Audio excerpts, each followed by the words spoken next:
Terima kasih Bapak untuk siang hari ini Tuhan. Kalau kami semua umat-Mu ada di tempat ini Tuhan, itulah anugerah bagi kami Tuhan. Kami bisa datang mencari wajah-Mu Tuhan. Kami bisa bersekutu manis dengan Engkau ya Tuhan. Dan kami bisa menikmati kehadiran-Mu di tengah-tengah kami Tuhan. Terima kasih Tuhan. Biar Engkau ambil alih seluruh persekutuan kami Tuhan saat ini. Karena kami tahu Tuhan, setiap hati yang datang mencari Engkau Tuhan, setiap hati yang rindu mencari wajah-Mu Tuhan, di situ Tuhan hati-Mu disenangkan ya Tuhan. Inilah kami Tuhan, penuhi tempat ini Tuhan dengan hadirat-Mu Tuhan. Penuhi setiap hati kami Bapa dengan hadirat-Mu Tuhan, supaya kami bisa menikmati terus dan merasakan kasih setia-Mu dalam setiap kehidupan kami. Ini kami ya Yesus, ambil alih semuanya. Kami lakukan semua Tuhan, kami mengasihi-Mu Tuhan. Kami ada di tempat ini karena kami merindukan Engkau Tuhan. Kami rindu intim dengan Engkau Tuhan. Kami rindu mendengarkan suara-Mu ya Bapa. Kami rindu Engkau menuntun kami semua pada siang ini. Terima kasih Bapa, terima kasih. Perbuatlah apa yang Kau inginkan buat Tuhan. Perbuatlah Tuhan apa yang Kau inginkan Tuhan untuk kami lakukan. Perbuatlah bagi kami Tuhan siang hari ini. Biar Engkau menyatakan isi hati-Mu Tuhan. Kami biar bisa sharing Tuhan tentang Engkau Bapa. Terima kasih Tuhan. Biar kami semua menikmati anugerah dan berkat lewat sharing kami, lewat ibadah kami pada saat ini. Terpujilah nama-Mu Tuhan. Dalam nama Yesus kami bersyukur pada. Haleluya, amin. Shalom. Shalom. Sungguh luar biasa Tuhan itu baik bagi kita. Kalau kita ada pada siang hari ini, seberapa kita aja yang ada sih. Bukan secara kebetulan, tapi Tuhan yang antar, Tuhan yang tuntun kita di sini. Karena Tuhan menginginkan kita ini menikmati berkat, menerima kebaikan Tuhan. Kalau kita ada pada siang hari ini, marilah kita bersyukur kepada Tuhan. Tidak ada satu waktu yang kita datang di tempat ini mencari Dia yang menjadi waktu yang sia-sia. Tidak ada. Tapi setiap kita punya hati datang ke tempat ibadah, Tuhan menuntun memberikan hati kepada kita. Karena kalau kita cuma mau memilih, kita akan pilih apa yang kita mau. Tapi kalau Tuhan yang memilih kita, mari kita bersyukur kepada Tuhan. Karena Tuhan mengasihi kita. Karena apa? Karena Tuhan menganggap kita semua setia. Itu yang sungguh menjadi rema dalam kehidupan saya pribadi. Kenapa Tuhan memilih kita ada di tempat ini? Kenapa Tuhan memilih kita ada mau bersekutu mencari wajah-Nya? Bukan karena kita sudah layak di hadapan Tuhan. Bukan bukan karena kita memang benar-benar ya bolehlah, kita wajar lah kalau kita ke tempat ini, tapi karena Tuhan menganggap orang setia. Tuh. Coba orang kita tanya sekarang, siapa di sini yang tak berdosa? Semua pernah melakukan. Makanya Yesus mati di kayu salib untuk orang. Dia mati bangkit untuk selamat. Tapi Tuhan tidak melihat lagi kesalahan dan dosa pelanggaran yang kita lakukan. Karena Dia sudah angkat kita dari dosa-dosa. Dari kegelapan Dia angkat, Dia bawa kita dalam terangnya Tuhan. Makanya Dia abaikan semua itu dan Dia anggap kita semua setia.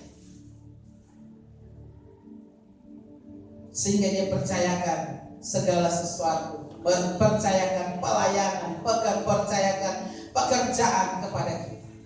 Karena Dia anggap kita setia. Puji Tuhan kalau kita ada siang hari ini bersama-sama di tempat ini dalam doa puasa. Kita akan sharing lewat kisah daripada Naaman yang terdapat dalam 2 Raja-Raja 5. Kita akan sharing mulai dari ayat 1 sampai ayat 15 saja, tidak usah panjang-panjang. 15 boleh 1 jam tuh ya.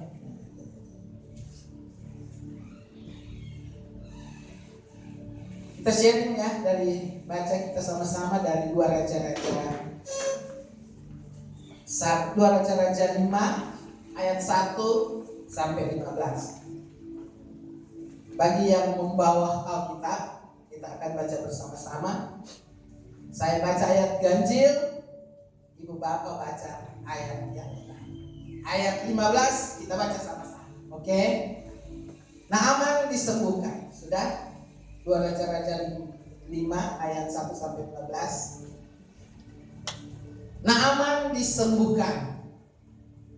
Naaman panglima Raja Aram adalah seorang terpandang di hadapan tuannya dan sangat disayangi, sebab oleh dia Tuhan telah memberikan kemenangan kepada orang Aram. Tetapi orang itu, seorang pahlawan tentara, sakit kusta.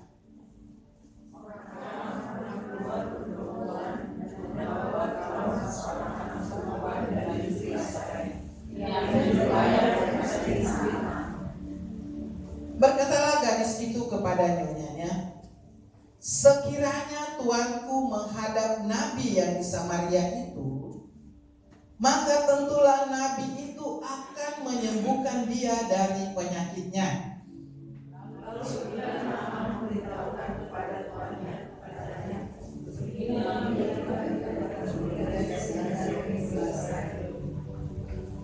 maka jawab Raja Aram, baiklah, pergilah dan aku akan mengirim surat kepada Raja Israel. Lalu pergilah Naaman dan membawa sebagai persembahan 10 talenta perak dan 6.000 shikal emas dan 10 potong pakaian. Dia menyampaikan surat itu kepada Raja Israel yang begini, sesampainya surat ini kepadamu, bangunlah kiranya bahwa aku ikut kepada Naaman pegawai itu, supaya engkau menjadi dari kesusahannya. Segera sesudah Raja Israel membaca surat itu, dikoyakkannya lah pakaiannya serta berkata, Allahkah aku ini yang dapat mematikan dan menghidupkan, sehingga orang ini mengirim pesan kepadaku supaya kusembuhkan seorang dari penyakit kustanya. Tetapi sesungguhnya perhatikanlah dan lihatlah, ia mencari gara-gara terhadap aku.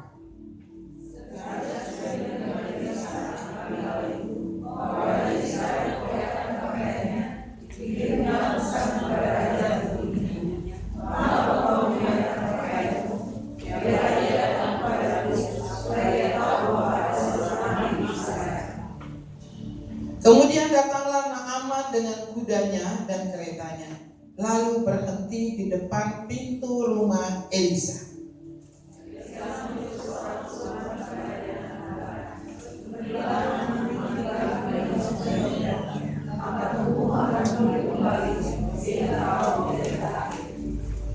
Tetapi pergilah Naaman dengan gusar sambil berkata, aku sangka bahwa setidak-tidaknya ia datang keluar dan berdiri memanggil nama Tuhan Allahnya, lalu menggerak-gerakkan tangannya di atas tempat penyakit itu, dan dengan demikian menyembuhkan penyakit kustaku.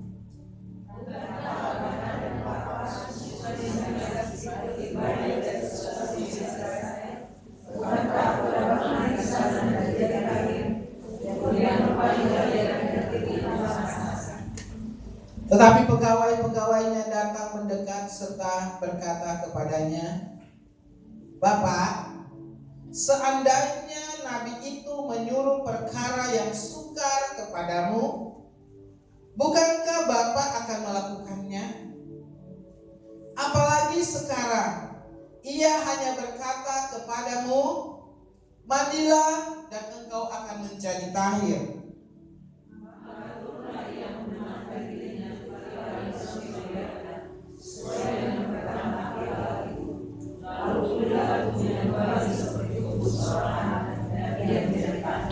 Sama-sama.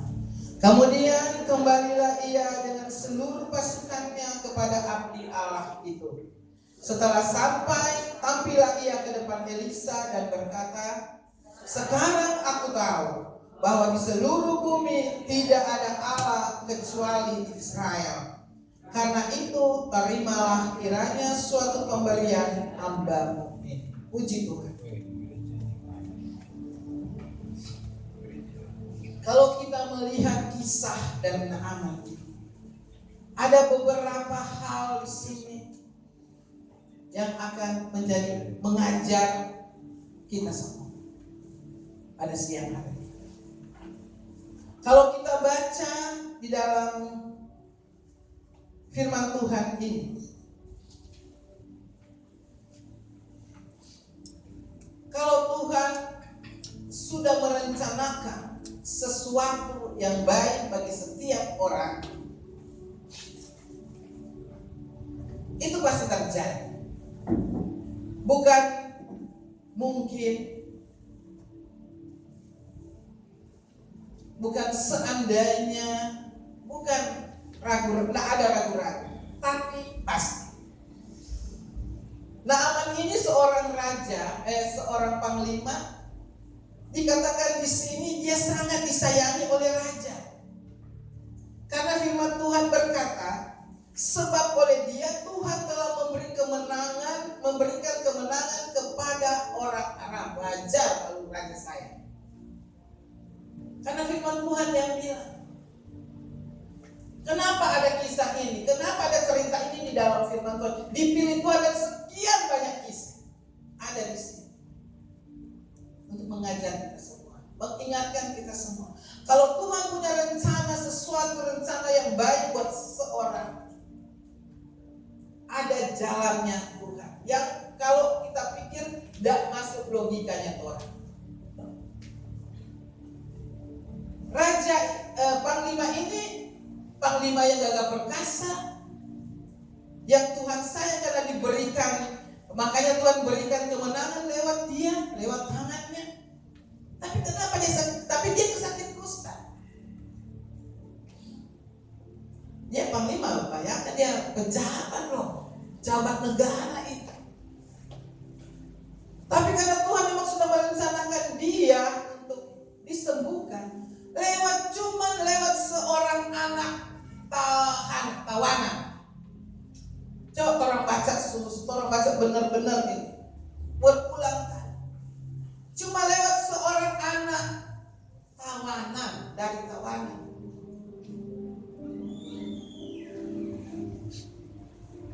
Untuk bisa menyembuhkan Naaman. Lihat ya prosesnya Tuhan.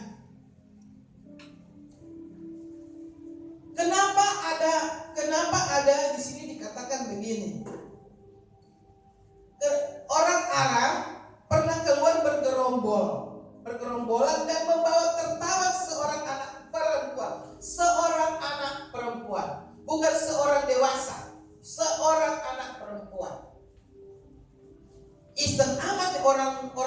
bergerombol kau orang bawa, dia tawa ni anak ini, anak perempuan. Cuma jadi tawanan, dia kerja, dia membantu istrinya Naaman. Ini anak ini menjadi pelayan istri Naaman. Coba orang lihat proses skenario-nya Tuhan. Orang Aram pergi keluar bergerombol, dia tawan seorang anak perempuan, dia bawa ke istana menjadi pelayan dari istrinya raja. So tawanan jadi pelayan, enak sekali. Sedangkan orang cari kerja kasih masuk segala macam di dia biodata, yang tidak mungkin belum tentu bisa jadi pelayan istri raja. Ini seorang anak tawanan, mungkin namanya tawanan, tidak bawa ijazah, tidak bawa apa-apa. Tapi dia menjadi pelayan dari raja. Siapa tidak mau dari istri raja? Siapa tidak mau jadi pelayan istri raja? Dan kita mau. Tapi belum tentu kita ini ada bisa kriterianya kita bisa masuk untuk jadi pelayan Tuhan, pelayan istri raja. Tapi itulah Tuhan. Dia akhirnya itu untuk menyelamatkan, untuk menyembuhkan Naaman. Dia menjadi istri raja, dan waktu dia menjadi pelayan istrinya raja, dan waktu dia melayani istrinya raja, dia tahu kan bahwa ini raja ini ada istrinya raja, istrinya Naaman. Dan lagi-lagi dia ngobrol-ngobrol mungkin dengan istrinya Naaman ini, dia bilang, sekiranya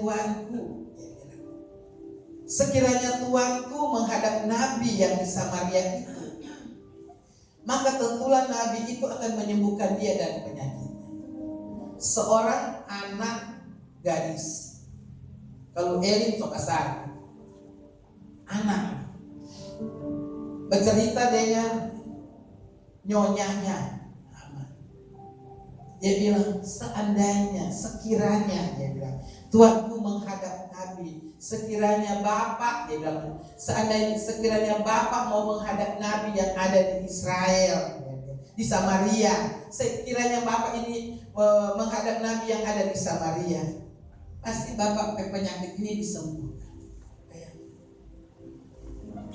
Tapi dasar ini istri ini, nyonyanya ini suka menerima pendapat, suka mendengar masukan. Kalau dia tidak suka mendengar masukan, dia akan stop di sini untuk cerita, dan dia akan sampaikan kepada dia suami. Cuma anak sepanggali bicara begitu apa dia bermanfaat. Tapi karena dia sekalipun dia anak tawanan, cuma seorang anak tawanan, dia mau mendengar. Dia bilang kepada suami, beginilah, dia bilang kepada suami sesuai apa yang anak ini. Di sini kita belajar juga dari istri, sikap istri. Dia cuma mendengar dari seorang anak, tapi dasar istrinya juga suka ini dari suami dipulihkan. Pejabat penyakit kusta itu penyakitnya menjijikkan. Mana pejabat mau biar penyakit menjijikkan, biar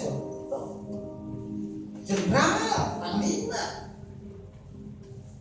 Dia perhatikan, karena orang kalau dalam terdesak, apapun yang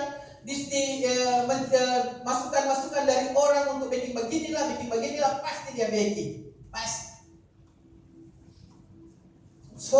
Mau pemulihan dia lah, mau ada jawaban lah, begitupun dia. Yang penting dia bilang, yang penting mau bisa disembuhkan. Benar, dia bilang pada suami, karena dia istri ini mau menopang suaminya.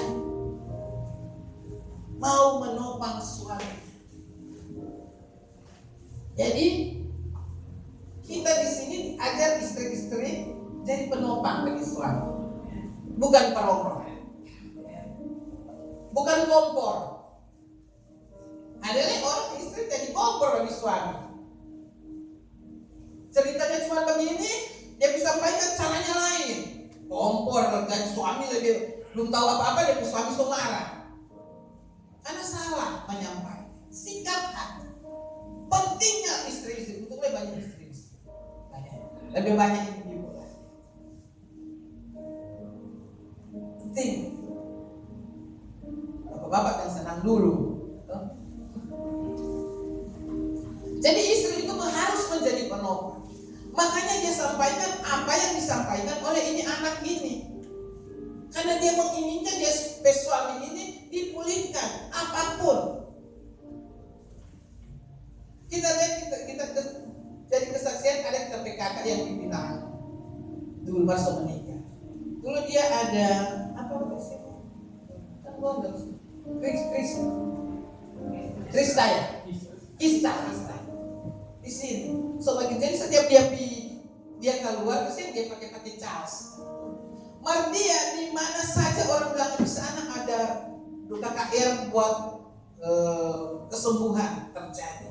Di sana ada Tuhan yang berdoa, yang mendoakan untuk ini bisa sembuh, dia pilih di sana. Di kampung sana ada tuh buah, ada tuh daun yang kalau minum dia bisa sembuh. Pokoknya apa saja dia mau lakukan untuk dia sembuh. Tapi satu hal yang kita bersyukur, dia tidak pernah pergi di mana orang bilang di sana ada tukang obat. KKR sana, KKR sini, karena kita yang jatuh mana.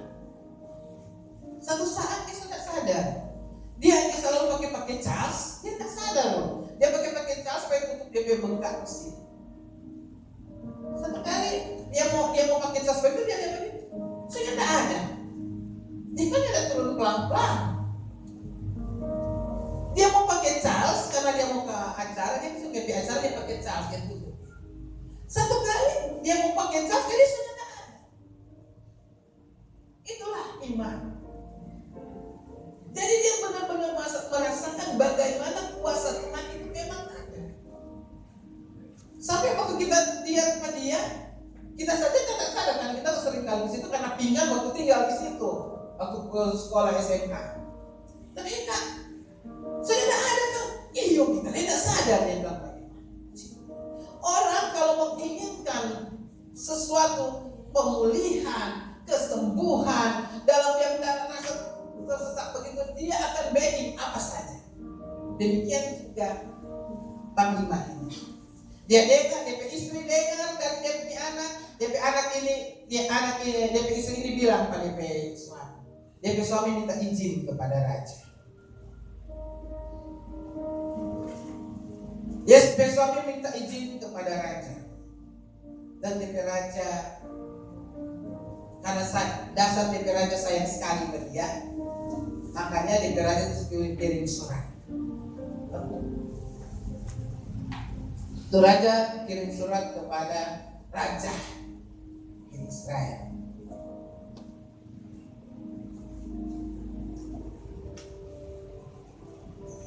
Sampai DP raja bilang, baiklah, pergilah, aku akan mengirim surat kepada raja. Itu kok biasa dia bilang, dia bawa surat apa? Surat dia coba memang itu dia istilah surat sakti. Jadi bawa di sana. Tapi ini raja ini justru waktu sampai di sana dia dibawa ini amanah, ini aman pemikiran raja kalau waktu kirim surat, pasti dia dengar. Justru dia waktu dia bawa ke raja ini salah pengertian, salah terima ini raja ini. Kalau kita baca selanjutnya dia bilang, segera sesudah Raja Israel membaca surat itu, dikoyakkannya lah pakaiannya serta berkata, Allahkah aku ini yang dapat mematikan dan menghidupkan, sehingga orang ini mengirim pesan kepadaku supaya kusembuhkan seorang dari penyakit kustanya. Tetapi sesungguhnya perhatikanlah dan lihatlah, ia mencari gara-gara terhadap aku. Kan raja, kan waktu Naaman bilang sampaikan kepada rajanya, dia kan so tahu bukan ini raja yang mau menyembuhkan. menyembuhkan. Nabi yang ada di sana dalam kawasannya Raja Israel itu sanggup menyembuhkan, yang sanggup menyembuhkan. Tapi ini salah pengertian. Nggak itu baik-baik, dia nggak baca baik-baik. Cari, dia bilang cari gara-gara. Tersinggung, salah mengerti, salah terima. Dari satu surat, kebanyakan kita terjadi hal yang demikian. Orang cara menyampaikan untuk baik, tapi orang menerimanya tidak baik. Jadi kalau orang menyampaikan sesuatu ada dua sudut pandang dia terima, mau positif atau negatif. Kalau dia terima dengan negatif, pasti hasilnya tidak baik. Tapi kalau dia terima dengan sesuatu yang positif, pasti hasilnya baik. Itulah firman Tuhan. Bagaimana kita mau belajar, kenapa ini kisah Naaman ada di sini, untuk mengingatkan kita, untuk mengajar kita.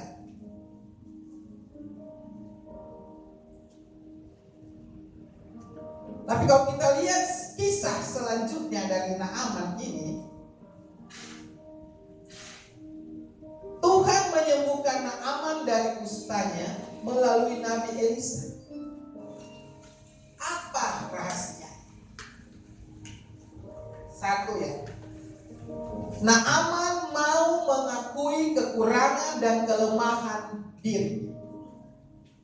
Ia mau mendengar pendapat atau masukan orang. Raja Panglima pun cuma seorang masukan dari seorang anak yang tak ada artinya, seorang tawanan, dia bisa menerima masukan. Sampai pada akhirnya ada jawaban yang paling bawah ya. Tapi kita lihat bahwa memang dia disembuhkan, tapi ada proses.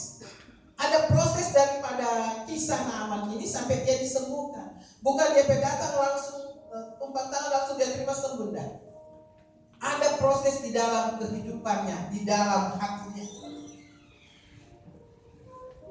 Dia menyadari bahwa meskipun dia seorang jenderal atau panglima, namun dia menderita penyakit kusta. Ia tidak malu mengakui kekurangannya. Ia tidak mau malu mengakui kelemahannya. Dia sakit kusta, benar. Memang dia bisa lihat, memang betul dia sakit kusta. Satu kerajaan itu tahu sakit kusta. Makanya pelajaran pada siang hari ini, untuk kita mau menerima jawaban dari Tuhan, kita harus berani mengakui kekurangan, kelemahan dari kita. Kenapa kadang orang tidak menerima jawaban-jawaban dari kita? Kenapa kalau ada dalam satu persoalan tidak pernah diselesaikan? Karena tidak mau mengakui bahwa kita itu salah. Kita tidak mau mengakui bahwa kita itu punya kekurangan. Tidak mau mengakui bahwa kita itu punya kelemahan. Makanya kita seringkali tidak mendapat jawaban. Padahal setiap kita meminta kepada Tuhan, Tuhan mendengar dari surga. Dan dia sudah tahu kapan jawaban itu diberikan bagi kita setiap kita. Tuhan tahu kapasitas kita masing-masing. Kapan jawaban itu harus Tuhan berikan. Ada yang instan, ada yang lama, harus lewat proses. Rasanya sampai kalau orang tidak taat, orang tidak sabar, dia mundur. Tuhan tahu setiap kita. Maka dari firman Tuhan ini, mari kita mau dia mengikuti dengan penuh ketaatan dan kesabaran. Kita lewati proses demi proses. Karena proses itulah yang akan mendatangkan jawaban berkat bagi kehidupan kita. Mendatangkan iman kita menjadi dewasa. Lewat proses. Tanpa proses iman kita tidak akan menjadi dewasa. Karena apa? Kita tidak tahu. Kalau tanpa proses kita tidak tahu di mana kuasa itu ada. Ya kita tidak akan kenal, kita tidak akan tahu. Kalau kita lagi dalam pergumulan, kalau kita enak-enak saja, Tuhan kasih terus, orang tidak merasakan dan tidak menghargai itu kemurahan Tuhan. Tapi lewat proses yang kita mesti jalani, di situ kita akan menghargai bahwa Tuhan itu ada, sanggup melakukan segala perkara. Itu kalau kita jalani proses. Kita mau mengakui kekurangan dan kelemahan kita. Hal yang kedua, Naaman mau bertindak.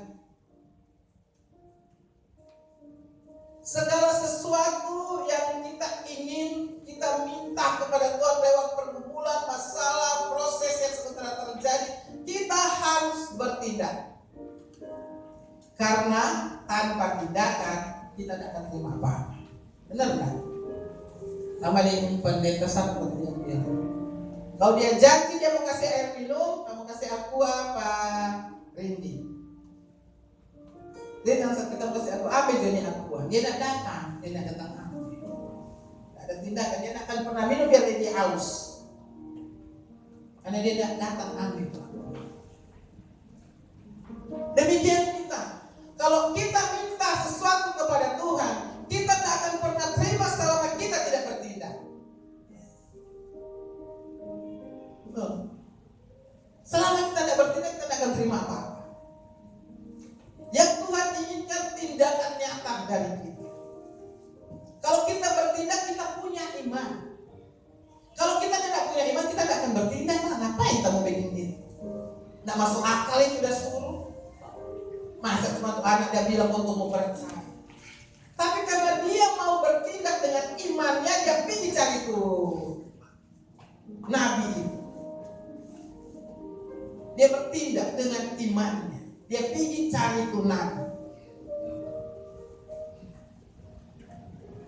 Tapi sesampai lewat nabi situ bersungut-sungut lagi. Jadi itulah kehidupan manusia saat ini.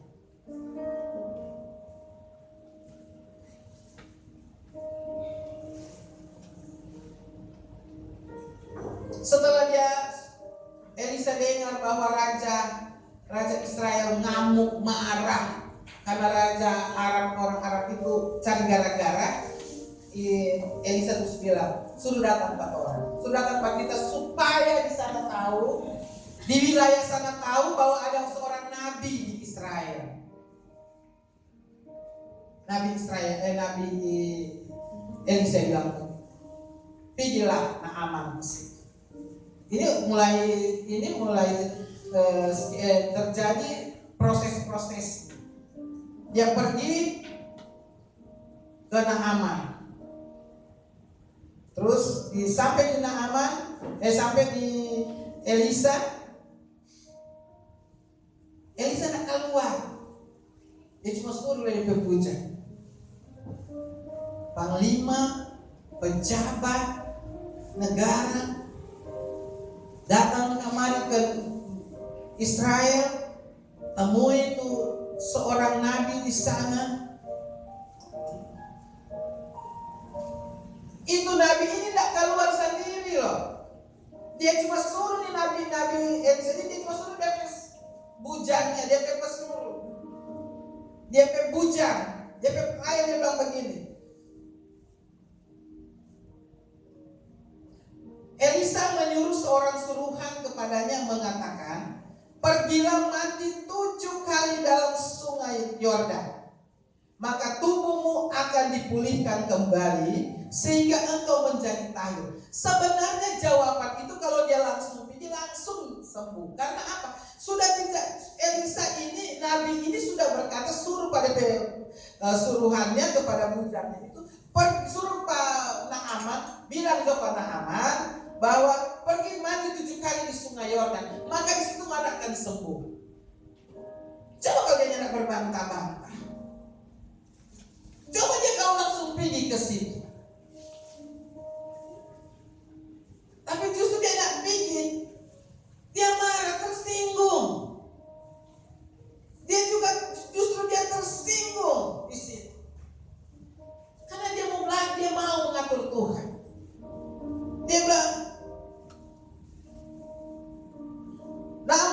firman Tuhan bilang, pergilah Naaman dengan gusar. Bayangkan ya. Ini panglima. Pergi dia dengan gusar sambil berkata, aku sangka bahwa setidak-tidaknya ia datang keluar dan berdiri memanggil nama Tuhan Allahnya, lalu menggerak-gerakkan tangannya di atas tempat penyakit itu, dan dengan demikian menyembuhkan penyakit kusta. Itulah sifat manusia. Dia akan meminta sesuatu dari Tuhan, dia seakan ke Tuhan. Tuhan, kita mau begini sampai kita persoalan ini selesai. Dia atur bagaimana cara Tuhan mau selesaikan. Dia atur Pak Tuhan. Begitulah kalau engkau dia dalam pergumulan sakit, dia atur Tuhan, kita mau bagi kita minum obat, kita berdoa langsung sembuh. Atau kita ada pergumulan ini Tuhan, kita berdoa, kita mau itu langsung sembuh, langsung pulih. Oh kita sampai doa puasa 3 hari tidak makan, tidak minum. Kita suka habis 3 hari itu berpuasa, kita langsung sembuh, kita langsung dipulihkan. Kebanyakan itulah sifat manusia. Jadi makanya kenapa banyak yang tawar hati. Berdoa karena ada jawaban. Makanya dalam tawar hati dan mundur. Padahal Tuhan sementara memproses untuk menjawab permohonannya, permintaan. Tapi kadang manusia tidak sabar. Maunya manusia atur Tuhan. Itu karena terjadi sampai saat ini, makanya kisah ini ada di Alkitab. Sampai saat ini pun masih banyak terjadi hal yang demikian. Mari kita belajar mendengar Tuhan. Mari kita mau belajar mendengar apa yang Tuhan mau kita lakukan. Bukan apa yang kita mau, tapi apa yang Tuhan mau. Kalau kita melakukan yang Tuhan mau, sesuatu yang ada sesuatu yang tidak baik yang akan terjadi kalau Tuhan mau. Tidak ada keadaan buruk kalau kita melakukan apa yang Tuhan mau. Tidak ada. Keadaan baik pasti, tapi melewati proses-proses. Kita belajar dari sini. Jangan kita seperti Naaman. Kita ingin dipulihkan, kita ingin disembuhkan. Tetapi kita mau Tuhan ikut melalui cara pikirnya dia, pola pandangnya dia. Kita mau yang begitu. Tuhan tak mau. Makanya tertunda-tunda untuk pemulihan.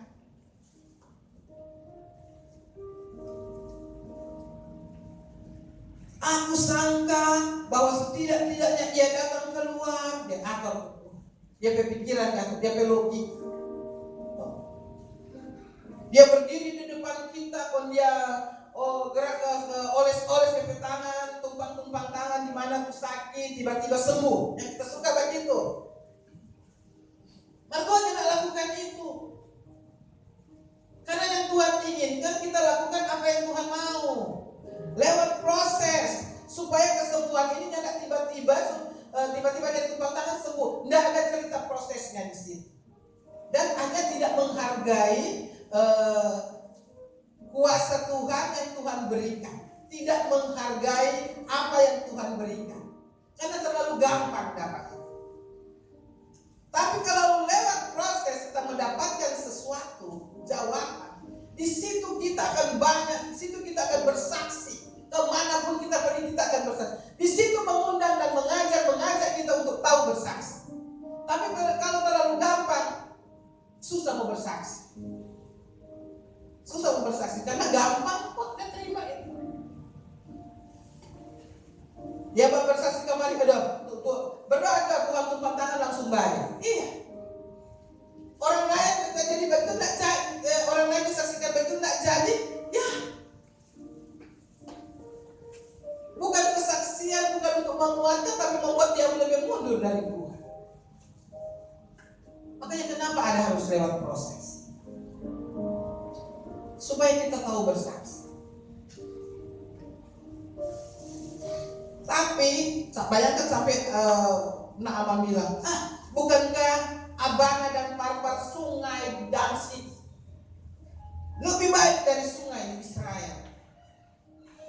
Bukankah aku dapat mandi di sana dan menjadi tahir. Bayangkan dia berpikir kalau dia di sungai di sungai Abana dan Parbar, dia bisa menjadi tahir di sana. Itu kan gampang. Kalau terlalu gampang Tuhan kasih. Dia pikir semua sungai boleh dia mandi situ bisa sembuh. Padahal di sini cuma proses ketaatan. Kalau kita baca di sini cuma proses ketaatan sampai dia sembuh. Tuhan cuma mau dia taat, lakukan itu. Memang sungai di Abana Parbar jauh lebih bagus, tetapi Tuhan yang perintah di situ. Tuhan inginkan ketaatan dan kehidupan. Tuhan inginkan ketaatan dari kita. Tuhan perintah di sana, yang pilihlah di sana. Jangan orang timbang-timbang, orang tawar menawar dengan Tuhan. Abana dan Parbar kan di sana lebih bagus. Kita di sana juga bisa sembuh. Yang tinggi juga sedangkan Pak Nabi. Tapi Tuhan menginginkan ketaatan di dalam hidup. Tuhan sangat, yang Tuhan inginkan dalam orang ini ketaatan. Kenapa? Basic dari iman itu adalah ketaatan. Karena ketidaktaatanlah manusia jatuh dalam dosa. Kalau kita baca kejadian, waktu Tuhan ciptakan dunia ini, waktu Tuhan ciptakan manusia, Dia sudah ciptakan semua kebutuhan yang manusia butuhkan. Semua sudah Dia ciptakan. Manusia kok diciptakan pada hari yang terakhir, coklat harus ada semua. Dan Tuhan bilang kerjakan ini semua yang Dia sudah. Semua kebutuhan sudah ada. Tapi kenapa Tuhan iseng? Dia bilang semua tanaman yang buah-buah yang ada di sini boleh mau dimakan. Cuma satu pohon yang boleh mau dimakan. Iseng sekali, banyak ribuan pohon, dia suruh satu pohon yang boleh makan. Karena dia inginkan ada ketaatan dari manusia, menjadi teman sekerjanya. Manusia itu dia buat supaya jadi teman sekerjanya. Dia mau taat apa yang dia perintahkan. Dia inginkan manusia diciptakan taat apa yang dia perintahkan. Tapi dari awalnya akhirnya manusia dengan ketidaktaatan manusia harus jatuh dalam dosa. Makanya ada penghukuman. Waktu Tuhan ciptakan manusia, awalnya ada penghukuman Dia ciptakan. Dia tidak pernah rencanakan penghukuman bagi manusia. Tapi sekarang kenapa ada penghukuman? Karena ketidaktaatan manusia. Sampai ada penghukuman. Makanya kalau kita baca kisah ini, Dia suruh ke Naaman ini, Elisa suruh. Bukan karena Elisa iseng, tapi Elisa dengar dari Tuhan, suruh dia kemana di sungai yang kotor. Memang kotor tuh sungai. Kalau orang pergi di sungai Yordan, aduh, warna coklat. Iya toh kan? Warna coklat. Iya, Pak Yodi. Baik, coba kau bayangkan kalau ada mandi, ada pakai baju putih dan formo baptis, potong pis itu menjadi warna apa tuh baju? Warna coklat karena becek. Tapi apa yang menyelamatkannya? Komunitasnya yang menyelamatkan. Komunitasnya yang menyelamatkan dia. Pegawai-pegawainya waktu dia marah, panas hati, gusar, pegawai-pegawainya datang kepada dia. Bapak, luar biasa nih kalimat. Bapak, seandainya Nabi itu menyuruh perkara yang sukar kepadamu, bukankah Bapak akan melakukannya? Itu tuh pertama tuh DP pegawai-pegawainya. Pak, kalau Nabi suruh hal yang lebih susah daripada ini, kan Bapak pasti lakukan karena Bapak ingin sembuh. DP komunitas bilang, DP bawahan bilang. Apalagi sekarang ia hanya berkata kepadamu, mandilah dan engkau akan menjadi tahir. Ya, dia pegawai, Pak, itu kan perkara yang mudah sekali, Pak. Bapak kok dia cuma suruh mandi 7 kali di situ, Pak. Bukan perkara yang, bukan mau pindah gunung, susah sekali mau pindah gunung di sana, lewat batuan dan sebagainya, apa alam yang bisa dia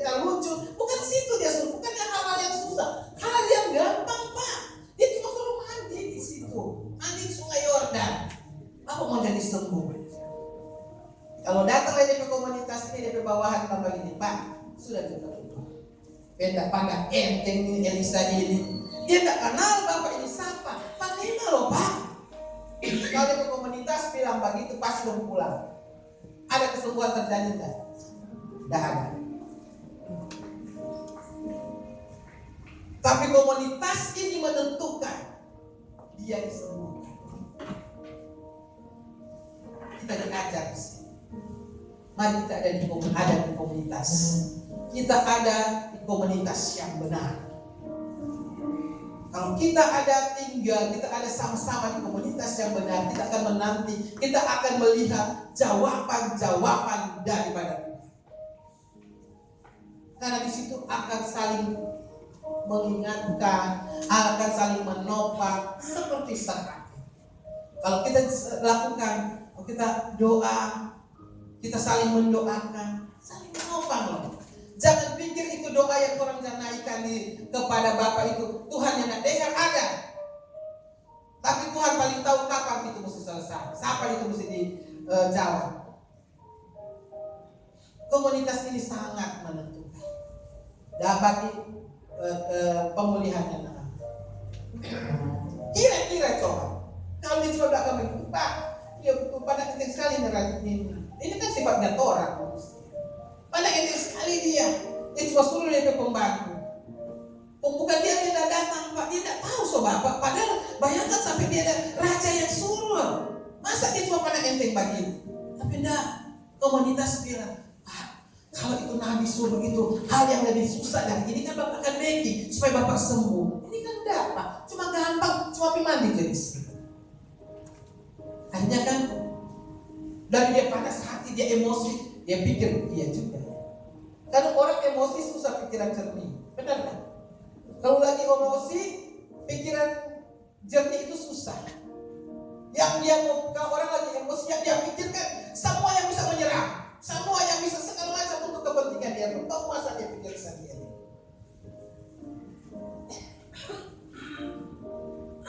Tapi kalau dia sudah dalam keadaan tenang, DP anak-anak sudah DP anak buah bicara yang baik-baik, dia sadar, dia sedang pikiran semua jernih, dia bisa. Orang dalam pikiran jernih dia bisa terima masuk. Kalau lagi dalam keadaan panas hati, tidak akan pernah terima masuk. Semua orang bilang salah. Tapi coba kalau orang dalam keadaan tenang, orang akan dapat komunikasi. Dan karena dia mau menerima masukan dari bawahannya, dia membenarkan. Kita rasa memang sih tidak tulis di sini, dia buka baju ya, baju besar. Memang tidak tulis. Kita pernah ada bilang di rumah tapi suami bilang, ya kok tulis di Alkitab dia buka baju. Mas kita pikir-pikir begini, masa kok dia baju lengkap kok dia colo di ayam kotor baju. Maksud dia buka ganti baju lah. Itu dia lepas baju kebesaran. Itu sampai kita pikir begitu. Nah mungkin juga ya memang betul sih Alkitab yang bilang dia buka jubah, dia tidak bilang. Tapi kita pikir dengan dia ada pakai sama dia pakaian kebesaran, masa dia mau langsung bacolok, mau sama dari lambang-lambang, semua PC kok tuh ayam. Kalau kita lihat sekarang, pasti dia ganti baju, dia buka jubahnya, dan dia membenamkan, dia mandi. Karena ketaatannya, dia lepas segala DP gengsinya, dia lepas semua ini.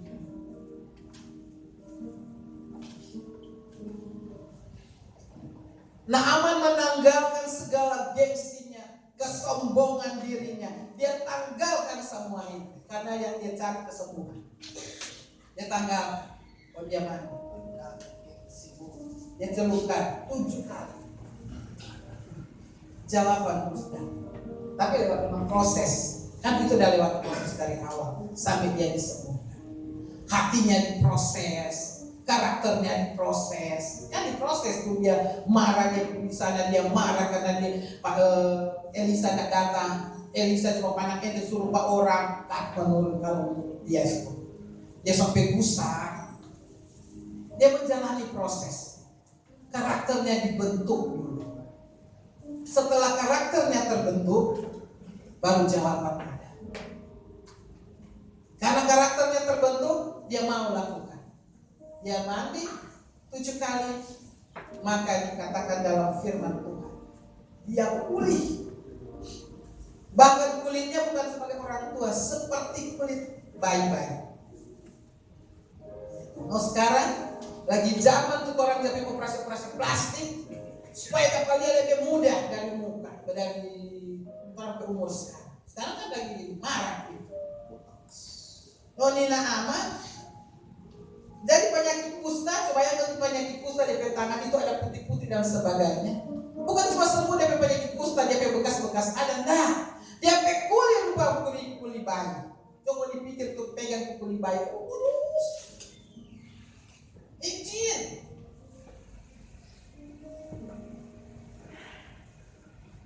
Ketaatanlah, karena ketaatanlah yang membawa Naaman menikmati berkat dari Tuhan.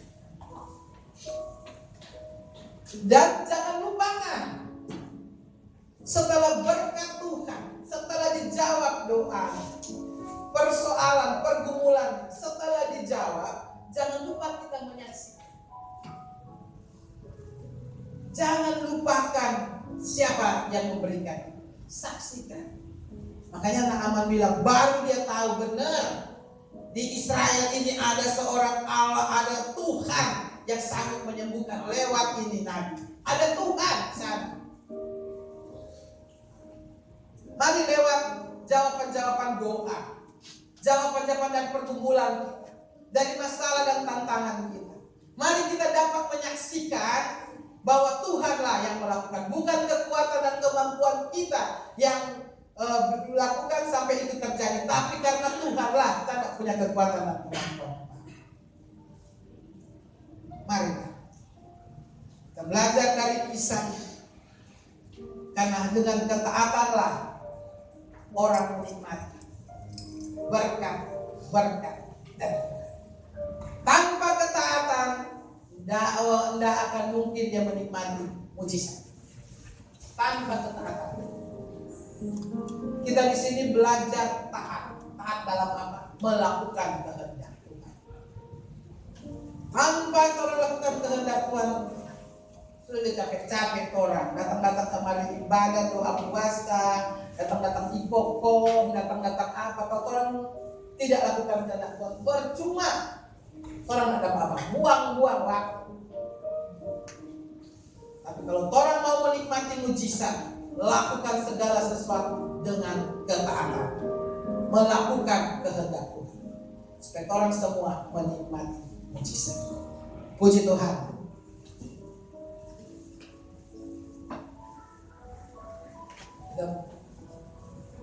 Kita bawa pujian ini. Bukan dengan ini.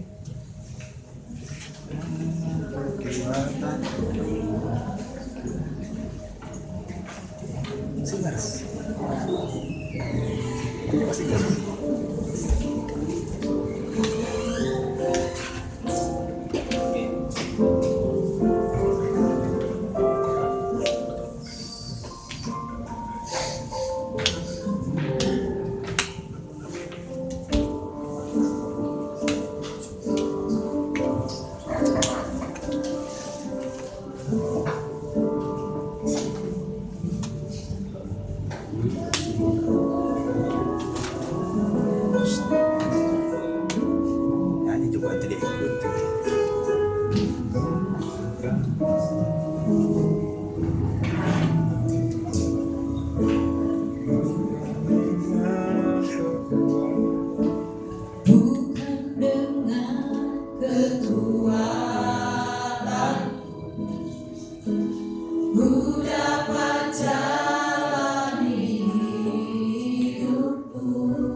menjalani kehidupan ini sampai saat ini.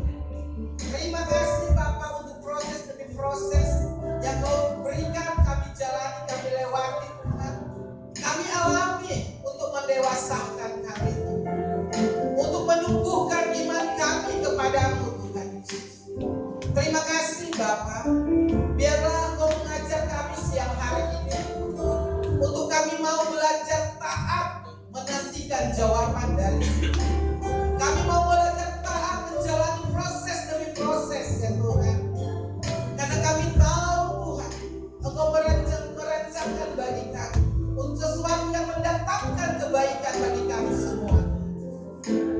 Terima kasih Tuhan untuk siang hari ini, untuk firman-Mu yang mengajar kami semua, untuk kami mau belajar taat kepada-Mu lewat proses demi proses yang kami alami sampai saat ini. Kami percaya Tuhan, akhir ada penantian, dalam penantian kami ada jawaban dari-Mu.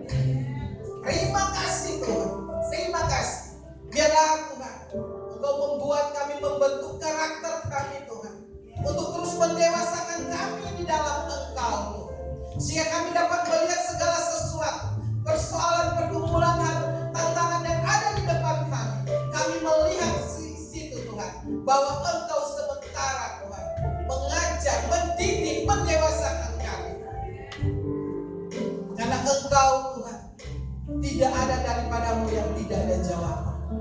Biar kami mau taat, kami mau belajar setia kepada Tuhan, melakukan segala kehendak-Mu, sehingga kami bisa menikmati rancangan dan rencana-Mu dalam hidup kami adalah kehidupan yang benar. Terpujilah nama